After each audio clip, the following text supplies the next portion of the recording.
You keep changing colors because a clear water bass followed your lure all the way back to the rod tip and turned away at the last second. So you tie on something brighter, louder, with more paint and one more rattle. But that fish did not reject your color. Oh, bigger. Big fish. That's a nice cuda.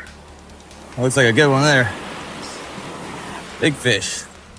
It rejected your splash, your heavy line, your retrieve, and the 20 feet of open water it used to study every mistake you made. A fish that follows and turns is telling you something. It already found the bait. It liked the profile enough to chase. What it did not like was the speed, the depth, or the last thing you did with it. Clearwater bass do not need help finding your bait. They need fewer reasons to say no. These 5 baits are not spook-proof. Nothing is, but fished right on a long cast from a distance, they give a fish that sees everything almost nothing to be afraid of.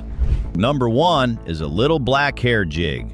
Makes this hair jig a no-nonsense hair jig, and a hair jig that's going to get the job done for you day in and day out is... And the anglers who live by it just call it the fluff. It looks like lint tied to a tiny hook. No painted eyes, no plastic body, nothing on the package screaming at you from the pegboard. That is exactly why most people walk past it, and exactly why clearwater smallmouth keep eating it. The feathers breathe. They open and collapse on their own, so the bait looks alive even when you barely move it. A perfectly painted, realistic hard bait can actually look worse here because the fish has all day to notice everything that is slightly off. The fluff gives it nothing to pick apart. The best water for it is clear and northern. The rock flats, boulders, isolated grass, and dock edges where shallow smallmouth cruise. It shines on calm, bright afternoons when the fish get a long, clean look. Keep it around 12 feet or shallower and swim it through the middle of the water column. Make a long cast past the fish, not on top of it, and reel slow and steady while the feathers do the work. If you see one cruising, cast ahead of its path and let it swim into view. Black is the confidence color, though brown, white, and olive all catch. A 3/32 ounce head is the one to start with, splitting the difference between the featherweight 16th and the heavier 8th. The mistake that kills this bait is treating it like a skirted bass jig and hopping it on the bottom. This is not a bottom bait, it is a glide. Be honest about it too. The evidence is strongest for smallmouth, so lean on it hardest when they are your target. The next one is already sitting in every tackle box in America, and most people fish it wrong.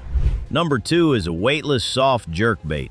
Well, 19 out of 20 bass I caught were all on the freeloader. It was something crazy that just caught, it's just insane. The plain soft plastic minnow you already own. Rigged weightless on a single hook, it casts a mile, lands soft, stays weedless, and imitates a struggling bait fish with no rattle, no blade, and no hard body slapping the water. The problem is what anglers do with it. They either burn it back like a fleeing shad or snap it as violently as a hard jerkbait. And a clear water fish that is only half interested follows it and quits. Slow down. Cast well past the fish or the cover. Give it a couple of light twitches, then pause and let it glide and sink on slack line. When they will not chase, make the pause longer than feels right. Save the fast, aggressive stuff for when bass are actually busting bait on top. It is also the perfect follow-up when a fish blows up on a topwater and misses. You can keep it up near the surface on monofilament or let it work a little deeper on fluorocarbon, so the same bait covers a range of depths. Pearl, smoke, and natural shad are your clear water starters. Around bluegill and grass, lean on watermelon or green pumpkin. 4 to 5 inches covers most of it. Skip it past the outer edge of docks and along laydowns instead of dropping it right on top of the cover. And when a fish finally eats, do not swing on sight. Reel down, feel the rod load, then lean into it. A bass behind your bait does not need another twitch. It needs one clean chance to eat. Number 3, it is a spy bait. Is the one built from the ground up for exactly this problem. And it is the reason this whole list exists. A small sinking minnow with 2 tiny props on the ends. It was not made to call fish from across the lake. It was made to sink quietly through clear water and barely do anything while a suspended bass tracks it. That is why so many anglers quit on it. It feels dead in your hands. Nothing thumps, nothing kicks, and your instinct is to reel faster to make something happen. That instinct is the mistake. This bait is not performing for you. It is trying to look alive to the fish. Throw it on calm, bright, pressured water, over points, bluff ends, and deep structure where bass suspend. Make the longest cast you can control, let it sink, and count it down to the exact level the fish are holding. Then reel slow and steady with no jerks, barely a mile an hour, slower than feels reasonable, and then slow down again. Fish it on thin 4 to 6 pound fluorocarbon so it sinks and swims the way it was designed to. Natural translucent bait fish colors, something close to 3 inches. Some models come in heavier and lighter versions on purpose, so you can pick a fall rate and hold a depth. The way to fail with a spy bait is not the color. It is fishing above or below the fish. If you never counted it down, you never really fished it. It is specialized, and it is not a search bait. But when bass are suspended in gin clear water, nothing slips past their guard quite like it.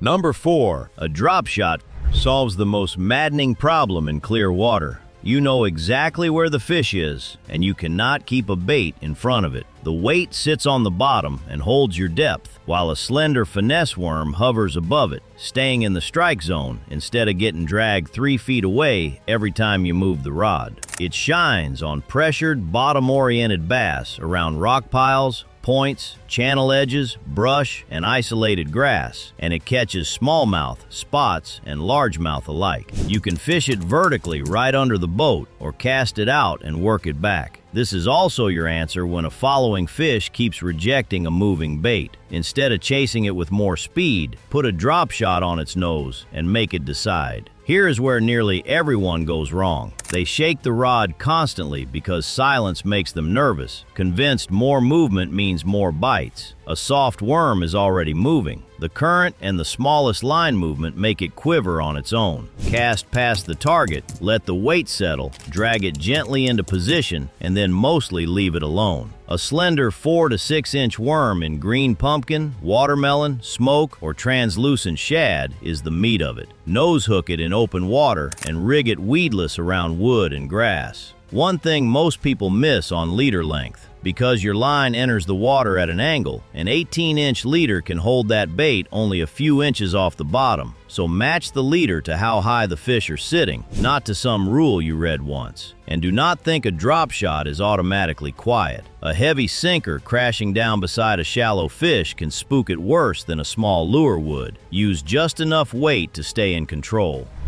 Number 5. A small finesse paddle tail swim bait is your reward for fishing the first 4 with patience, because it finally lets you cover water again. 2 to 4 inches on a light jig head gives you a moving bait that keeps a compact, believable profile instead of a big body and a violent tail that a clear water fish reads as wrong. It earns its spot on clear points, bluffs, and rock transitions, and around suspended fish tracking bait, and it covers more water than a drop shot when you are still trying to find them. When you pull up on a new clear water spot and have no idea where they are, this is often the bait to start with. Then slow down to the others once you locate fish. The mistakes are all overkill. Too much jig head, too much tail action, and a bait bigger than anything the bass are actually eating. When the forage is small, a 2.8 to 3.3 inch body is a smart place to start. Natural shad, smelt, and perch patterns keep it honest. Use the lightest head that still holds your depth, roughly a 1/16 up to a 1/4 ounce, and control your depth with head weight, countdown, and retrieve speed instead of pumping the rod. Then reel it steady and let the tail do its job.